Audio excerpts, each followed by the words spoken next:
আমি নিশ্চয়ই বলিনি। সামন্ত 15 বছর ধরে এখানে কাজ করছে। ওর যত দোষী থাক, ও বেঈমান নয়, আর অভিমন্যুর সঙ্গে সম্পর্কটা মধুর নয়।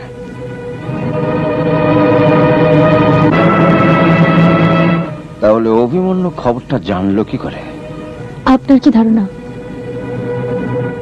এই বিশ্বাস ভঙ্গের নোংরা কাজটা আমি করেছি? কোন তর্ক বিতর্কের মধ্যে আমি যেতে চাই না। কাজটা যে কত জঘন্য, কত অন্যায়, আমি সেটাই বলতে চাইছি। আর এও বলতে চাইছি যে এরপর তোমাকে কোনোভাবেই আর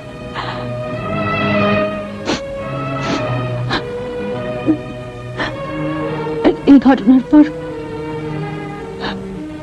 এই অফিসে থাকাটা আমার পক্ষে সম্মানজনক নয়। আমি আমার রেজিগনেশন লেটারটা এক্ষুনি দিয়ে দিচ্ছি।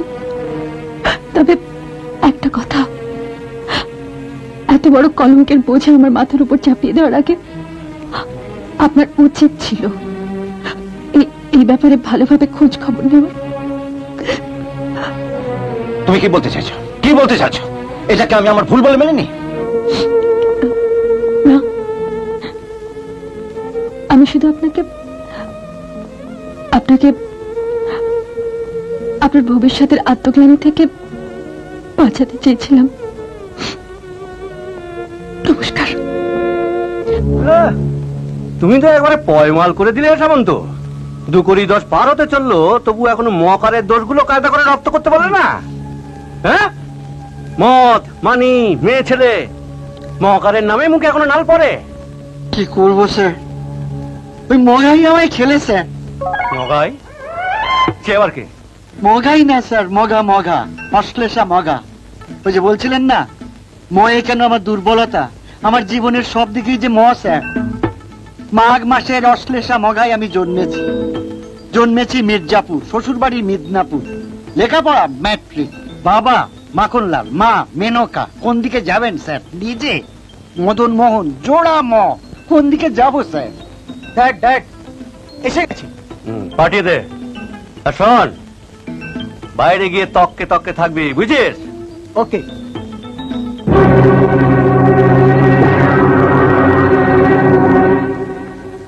সরি, আমার আসতে একটু দেরি হয়ে গেল।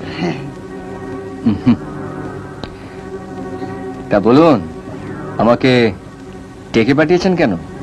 সামন্তকে ধরিয়ে দিয়ে আমার সঙ্গে 2 নম্বরই মানে? এখানে সবাই 2 নম্বরে শিকদার বাবু। সামন্ত অর্জুন রায়ের সাথে, আমি আপনার সাথে, আর আপনি সবার সাথে। কি বলেন সামন্ত বাবু? খুব খাঁটি কথা। হ্যাঁ, না কি কি বলতে কি বলেছি, আমার মাথাটাই একেবারে গেছে স্যার। আমি দান চেলেছি, আপনি মার খেয়েছেন। এবারে আপনি দান চালুন, দেখুন আমাকে মারতে পারেন কিনা। Best of luck.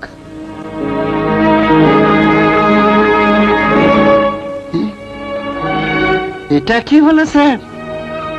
আরে শালা, আপনাকে এইভাবে চমকে দিয়ে গেল, আপনি কিছু বললেন না? বলতে বড় ব্যথা পাচ্ছি সামন্ত, তবে শুকর নন্দনটিও খরচ হয়ে যাবে।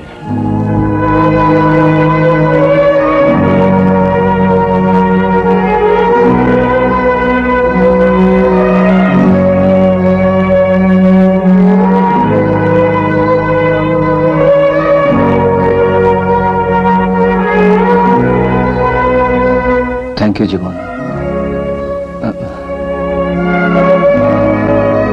শুভ্রা, তুমি এখনো বাড়ি যাওনি? আমাকে কি কখনো একা বাড়ি যেতে দেওয়া হয়? আই এম সো সরি, আমার আজও ফিরতে দেরি হবে। কৌশিককে বলবো যে ও যেন তোমাকে বাড়িতে পৌঁছে দেয়।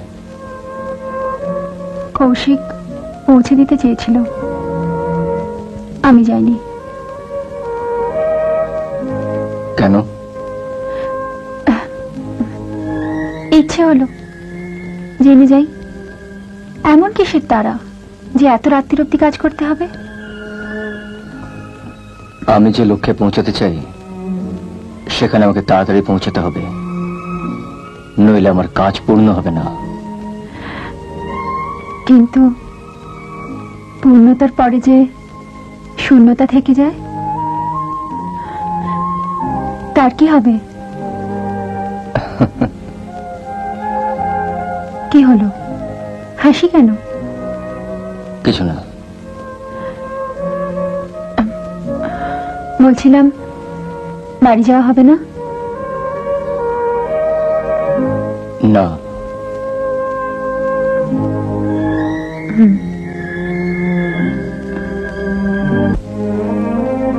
শুভ্রা,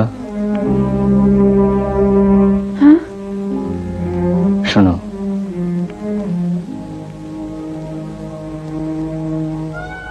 আজ আমার কাছে কিছুক্ষণ থাকবে?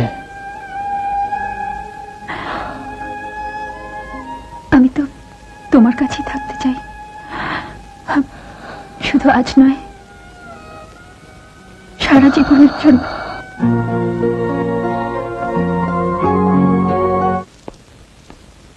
ওই কোম্পানি থেকে আপনাদের যা পাওনা সব দেখে নিয়েছেন? হিসেবে কোনো গন্ডগোল নেই তো? আগে না স্যার, প্রত্যেকের হিসেব ঠিক মতন ধরা আছে। যেদিন থেকে আপনারা আমার কোম্পানিতে কাজ শুরু করবেন সেদিনই আপনারা র্যাক ইন্টারন্যাশনাল পাওনার টাকা আপনাদের হাতে পেয়ে যাবেন, ঠিক আছে? হ্যাঁ স্যার।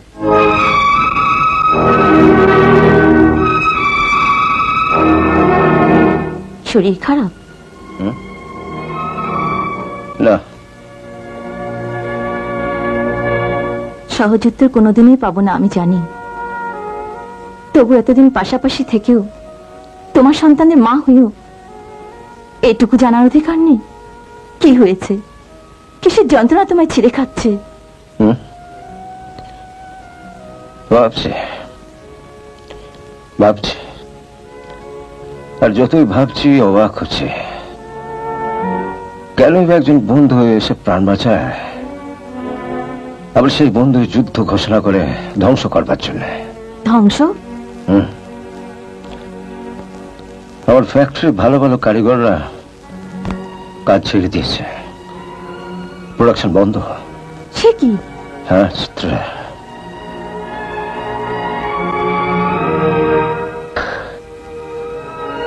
যদি শোনো আমার ফ্যাক্টরি বন্ধ হয়ে গেছে,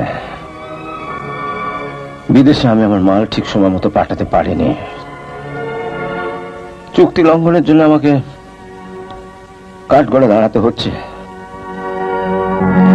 তাহলে কিন্তু অবাক হো না চিত্রা, তোমার বাবা আর আমার রক্ত জল করা পরিশ্রমের ফসল একজনের চক্রান্তে পুরো ছাই হয়ে যাচ্ছে। অভিমন্যু? হ্যাঁ, অভিমন্যু, অভিমন্যু রায়। ওর নিজের কথাতে আমি নাকি ওর জন্মশত্রু, কিন্তু কেন? কেন আমি ওর জন্মশত্রু? কেন কেন? কিচ্ছু ভেবো না, সব ঠিক হয়ে যাবে। এমন আরো অনেক ভিডিও দেখতে এই চ্যানেলটি সাবস্ক্রাইব করে নিন এবং পাশের বেল আইকনটি প্রেস করে দিন।